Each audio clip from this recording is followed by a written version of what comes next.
Bonjour à toutes et à tous et bienvenue sur NeuroGym. Je suis contente d'être avec vous dans une nouvelle vidéo. Pour vous montrer, aujourd'hui, on va faire des exercices pour le bras paralysé. Puis quand je dis paralysé, ça peut être un peu paralysé ou ça peut être complètement paralysé. Donc, pas du tout de contraction ou avoir des faiblesses. Par exemple, suite à un AVC, la sclérose en plaques également, ou une lésion médulaire ou toute autre condition là, qui pourrait faire en sorte que les muscles ne répondent pas aussi bien. Donc, si c'est votre cas, restez à l'écoute. Je vais vous montrer différents exercices pour travailler la fonction de votre bras. Donc, qu'est-ce qui arrive quand on a eu un AVC, par exemple, ou la sclérose en plaques, comme je l'ai dit aussi, une lésion médulaire. Les lésions médulaires, ça va arriver un petit peu moins souvent. Sclérose en plaques, ça peut dépendre. Mais un AVC, ça va être assez fréquent. On va avoir de la spasticité. Fait que notre biceps va se contracter, va avoir une augmentation de tonus. Donc, il va être contracté en permanence ou dans certains mouvements, en activité. Ça peut varier, là, c'est très différent d'une personne à l'autre. Ensuite de ça, on a les doigts qui vont se refermer, puis qui vont... Des fois, le poignet aussi qui va aller en flexion. Donc, c'est des muscles également. Le biceps, c'est un muscle qui va, habituellement, chez la plupart des gens, là, dépendamment, peu importe la condition, va être déjà plus fort que le triceps. Également, dépendamment encore une fois de la condition, souvent, les fléchisseurs vont, pour fermer les doigts, fermer le poignet, vont être plus forts. Mais là, ça dépend des conditions que les extenseurs. Dans le cas, par exemple, de quelqu'un qui a une lésion médulaire, si c'est votre cas, ça se peut que vos fléchisseurs soient plus faibles parce qu'ils ont un niveau plus bas dans la moelle que les extenseurs comme ça. Puis dans votre cas à vous, vous allez utiliser l'extension pour faire de la préhension. On appelle ça la ténodèse. Fait que dans tous les cas, là, AVC, sclérose en plaques ou lésion médulaire, ça serait le cas d'une tétraplégie, on veut travailler beaucoup les extenseurs. Donc, aujourd'hui, on va travailler les muscles qui sont en extension. Donc, pour faire du reaching, comme on appelle, on veut étendre notre bras. On va le travailler séparément, puis ensuite, on va le travailler ensemble. Puis, là, je vais vous expliquer pourquoi. Si vous ne voulez pas écouter cette partie-là, vous pouvez sauter tout de suite aux exercices. Mais je trouve que c'est important de savoir les principes, puis de la façon que notre cerveau apprend, puis de la façon qu'on peut faire nos exercices pour bien les faire. Puis vous pouvez faire n'importe quel autre exercice en utilisant ces principes-là, puis travailler vos propres problématiques, même s'ils ne sont pas spécifiquement ceux que j'enseigne ou ceux que je démontre en fait, puis que j'utilise dans mes exemples. Fait qu'une chose qu'on veut faire pour notre cerveau, c'est de décortiquer une tâche. Donc, on veut prendre une tâche, comme on appelle ça du reaching, aller chercher devant. On va regarder les différents muscles, puis les différentes actions qu'est-ce qui doit se faire. Donc, la flexion d'épaule, premièrement, ici. Aujourd'hui, on le travaillera pas nécessairement. On va le travailler, mais pas spécifiquement. On doit faire de l'extension de coude. Puis si on veut ouvrir notre main pour prendre quelque chose, on doit faire de l'extension de poignet. Fait qu'une des choses, avant d'essayer de faire tout ça ensemble, si on a beaucoup de difficultés, c'est de décortiquer puis faire travailler chacune des composantes seule. C'est plus facile pour le cerveau de travailler une seule composante puis de mieux apprendre quand c'est très difficile. Sinon, j'ai juste le mot en anglais, c'est overwhelming, c'est envahissant, c'est très difficile. Puis il y a trop d'erreurs ou il y a pas assez, c'est trop difficile de savoir pour le cerveau qu'est-ce qu'il doit faire, sur quoi il doit mettre son focus. Ça va être plus difficile d'avoir des améliorations puis d'apprendre. Pas dans tous les cas, là, juste pour les personnes où c'est plus difficile. Puis ensuite de ça, une fois qu'on a travaillé les différentes composantes, bien là, on fait le mouvement, on combine tout ensemble, puis là, on fait le mouvement. Voilà, ça, c'est la petite période éducative de la vidéo. Mais sinon, on va passer tout de suite aux exercices. Donc, comme je l'ai dit, on veut travailler les extenseurs.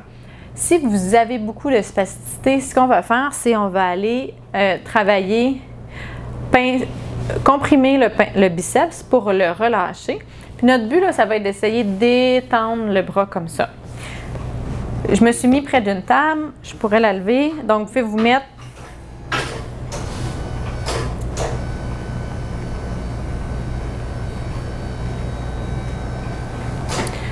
Au niveau d'une table de cuisine, par exemple, ici, ça glisse quand même bien, mais si vous êtes sur une table de cuisine, ça va glisser moins.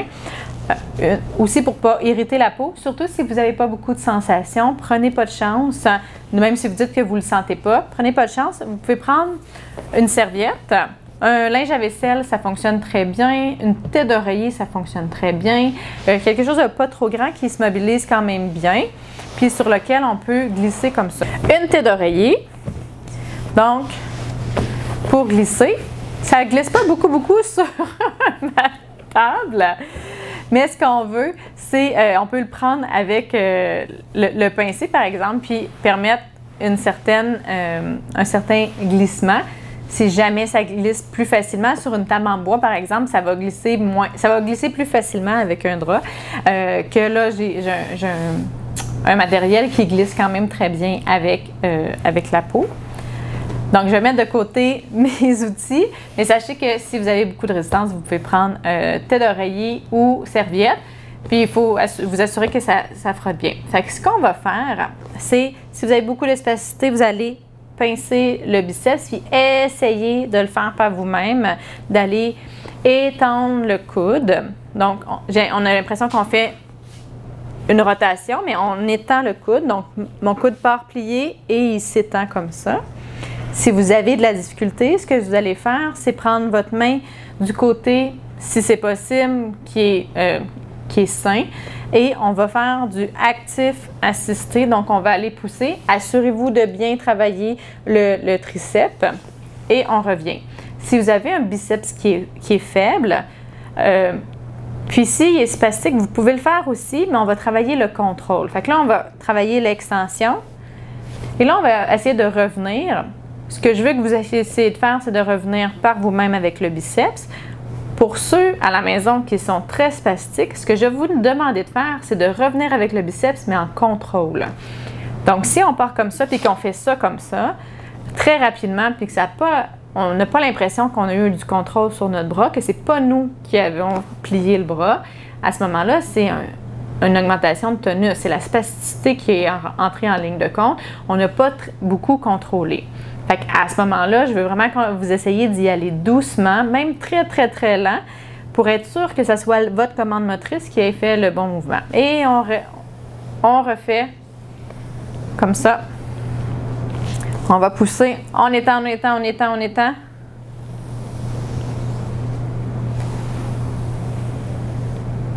Encore. Là, je vais le faire quelques fois. Là, vous voyez, je m'aide plus. Moi, j'ai pas besoin de m'aider, mais une des chances, c'est d'essayer aussi d'être capable de le faire par vous-même. Ce qui va arriver, de continuer à le faire, ce qui peut arriver, c'est que vous soyez capable de le faire à un certain angle, puis après, le muscle soit dans une position qui n'est pas avantagée. Fait que là, il ne sera pas capable d'aller chercher les derniers degrés d'extension, par exemple, puis là, on peut aider. Fait que pour ceux que c'est le cas, ce que je vous conseille de faire, ce que je vous encourage fortement, c'est de ne pas toucher à votre bras. Vous le faites le plus que vous pouvez, vous envoyez la commande motrice le plus possible et on finit le mouvement pour aller vraiment dans toute l'amplitude du muscle et on revient. OK? Il faut faire attention que ce ne soit pas notre épaule qui tourne, mais bien notre coude qui s'allonge. Moi, mon épaule, elle ne bouge pas et c'est vraiment juste le coude qui fait ça comme ça. Dans le fond, mon coude reste à la même position, plus ou moins. Puis j'allonge comme ça, OK? Donc, voilà.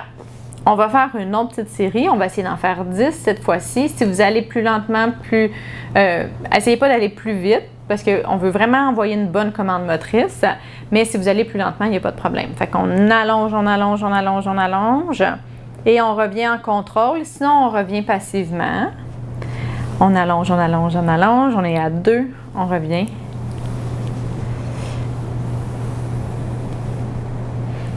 3.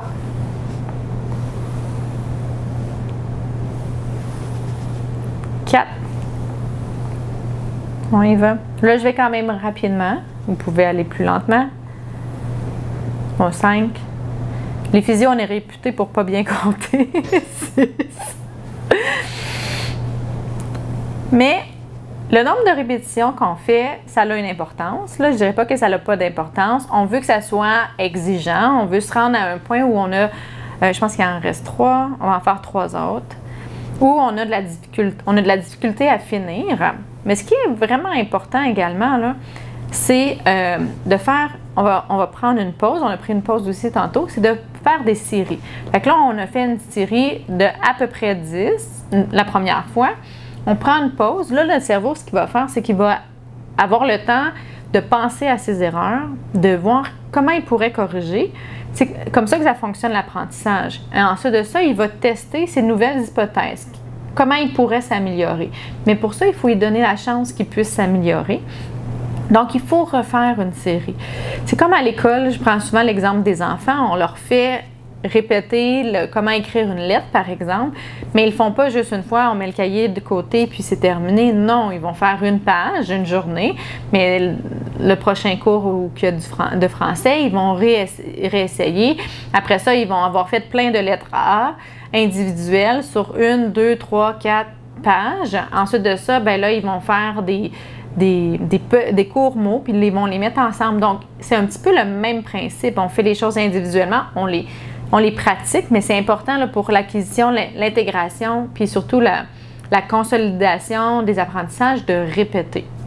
OK? Fait que ça veut aussi dire que là, si vous avez écouté la vidéo, les exercices sont bons pour vous, réécoutez-la dans 2 jours, dans 5 jours, puis refaites-la à répétition jusqu'à temps que ça soit rendu facile. OK, maintenant, deuxième exercice, ça va être simplement l'extension du poignet. OK? Donc, on peut se placer dans la même position, puis on essaie de lever les doigts comme ça. Si vous êtes très spastique et que vos doigts sont fermés comme ça, ce qu'on va faire avant, c'est qu'on va aller étirer. On va aller se mettre dans la position qu'on veut travailler. Donc, aller étirer, mettre le poignet en extension et les doigts ouverts en extension également. Et on va rester comme ça un petit peu jusqu'à temps qu'on sente un relâchement. Avec la spasticité, souvent, on va sentir beaucoup de tension, puis on est où ça va se relâcher. Puis là, on va avoir toute l'amplitude de mouvement qu'on a besoin. Mais on va attendre ce moment-là. Donnez pas des coups comme ça si le muscle n'est pas déjà reposé et le tonus n'est pas diminué parce que ça risque d'augmenter votre tonus. Donc, on se met en position comme ça et on va étirer. Ensuite de ça, on va faire la même chose. On fait du actif et au besoin, on va faire du actif assisté. Donc, on va simplement faire une extension du poignet comme ça, en nous aidant de l'autre côté. Une fois que le tonus est bien relâché, si c'est très long, vous pouvez commencer des petits mouvements comme ça parce que la répétition de mouvement va diminuer le tonus également si vous y allez lentement et que vous ne poussez pas trop fort. Si vous donnez des coups ou que c'est très brusque ou très agressif, par exemple, ou trop loin dans l'amplitude, ça va avoir tendance à se refermer. Donc, on fait ça. Encore une fois, je m'en excuse, je n'ai pas compté. Pour ceux qui me connaissent dans la vraie vie, je vais dire ma phrase classique, encore 2. Fait qu'on va en faire encore 2. Puis on essaye de le faire par nous-mêmes. La même chose, on peut essayer de le faire quand on est rendu à notre maximum. On essaie d'aller un petit peu plus loin. Au niveau du poignet, il peut y avoir un petit peu plus de raideur qu'au niveau du coude. C'est assez fréquent de voir beaucoup de raideur en extension, soit les fléchisseurs ou même l'articulation qui est raide. On va prendre une petite pause. Et on va faire une deuxième série pour l'apprentissage moteur. Donc, on y va. Deuxième série. Donc, on essaie d'y aller par nous-mêmes. Si vous avez, là, je ne vais pas compter, mais on va à peu près, parce que je veux dire une chose qui est importante pour ceux qui ont beaucoup de tonus, puis qui ont des schèmes de mouvement, qui ont des mouvements en synergie. Donc, quand on essaie de bouger, par exemple, le poignet, bien, notre bras contracte également. Peut-être que votre bras va en extension. Ça arrive, ça aussi. C'est au bras, là, au membre supérieur, c'est une synergie qui existe. Puis, il y en a qui est très prédominante. Donc, si c'est le cas, essayez de contrôler ça aussi. Essayez de vraiment être capable de contracter que les extenseurs du poignet et de relâcher les autres muscles. Ça fait partie du contrôle moteur. Ça fait partie des choses qu'il faut faire pour la récupération. Donc, à ce moment-là, allez-y un petit peu moins lentement, mais assurez-vous que le reste du bras ne bouge pas. Puis, de vraiment travailler ça. On peut essayer d'inhiber les autres muscles, de les relâcher. Puis, on peut essayer d'arrêter juste avant. Okay? Je ne vais pas rentrer trop dans les détails, mais je ferai d'autres vidéos à ce sujet, là, si ça vous intéresse, là, comment travailler les synergies, isoler les muscles. Dites-moi là en commentaire si vous voulez des vidéos à ce sujet. Maintenant, on va combiner tout. Comme je l'ai dit, on n'a pas travaillé la flexion d'épaule, mais on va le travailler en ce moment en même temps. Si c'est trop difficile, que vous avez de la difficulté de lever le bras, je vais vous montrer deux versions. La version glissée comme ça, qui va être plus facile, que le deltoïde antérieur n'aura pas besoin de travailler autant. Sinon, ce qu'on va faire, on va vraiment faire du reaching. Donc, on va partir de la table et on va essayer d'aller chercher quelque chose. Donc, on va faire l'extension du coude et l'extension du poignet, les deux exercices, les deux mouvements qu'on a fait juste avant. Maintenant, cette forme-là, cette façon-là, il faut aussi faire la flexion d'épaule. Si c'est trop difficile, je vous invite à glisser ou même le faire comme ça en extension. On ouvre le coude et on ouvre les doigts en même temps. Soit on peut le faire comme ça ou juste comme ça. C'est sûr que si on pousse vers l'avant comme ça, on a un petit peu de flexion d'épaule. Puis si on fait juste comme ça, l'épaule est presque pas engagée. Puis à ce moment-là, on essaye d'aller toucher quelque chose devant. On fait l'extension du coude et des doigts. OK? Donc, on fait ça les deux en même temps. On fait une dizaine, on va prendre une pause et on en fait une dizaine d'autres de répétitions. Et c'est parti. Donc, on essaie.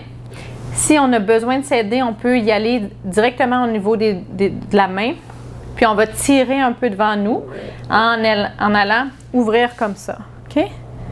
Donc, le poignet est au neutre, le coude est plié, puis on essaie d'y aller le plus possible et on tire un peu le bras pour nous aider et on ramène les doigts. Je ne l'ai pas mentionné avant, mais si c'est quelque chose qui est très difficile, vous pouvez demander à quelqu'un de vous aider. Dans certains cas également, là on est l'épaule dans les airs. Dans certains cas, il y a des gens qui vont avoir... je glisse sur mon... OK. Dans certains cas, je ne l'ai pas mentionné avant, mais dans certains cas, certaines personnes vont avoir des difficultés, vont avoir une subluxation avec l'épaule qui descend un petit peu. Donc, on ne veut pas trop tirer comme ça. À ce moment-là, ce qu'on va faire, c'est vraiment d'aller le faire glisser sur la table comme ça.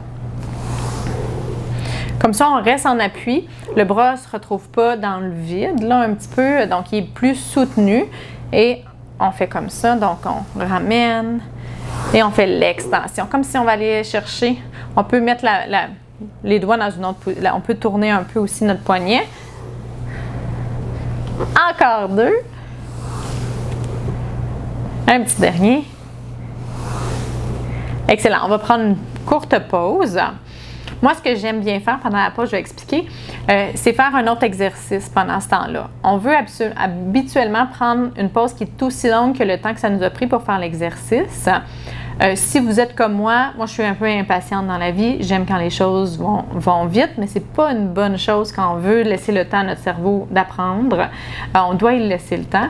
Fait qu'à ce moment-là, on fait un autre exercice qui va prendre à peu près, si on fait le même nombre de répétitions, si c'est aussi difficile, on va prendre à peu près le même nombre de temps. La seule chose, faites pas des exercices plus difficiles parce que ça peut prendre la charge mentale un petit peu du premier exercice, puis ça va limiter l'apprentissage qu'on peut faire si on fait deux exercices qui sont trop difficiles ou que le premier, le deuxième est beaucoup plus difficile par rapport au premier. On fait notre deuxième série. Donc, extension, on ramène, on essaye d'aller, on lève les doigts vers le haut, on étend le coude, comme ça, on s'aide au besoin. Donc là, la deuxième série, là, on va peut-être être capable d'aller plus loin, puis là, on s'aide pour la fin, par exemple. Et on glisse, on glisse, on glisse.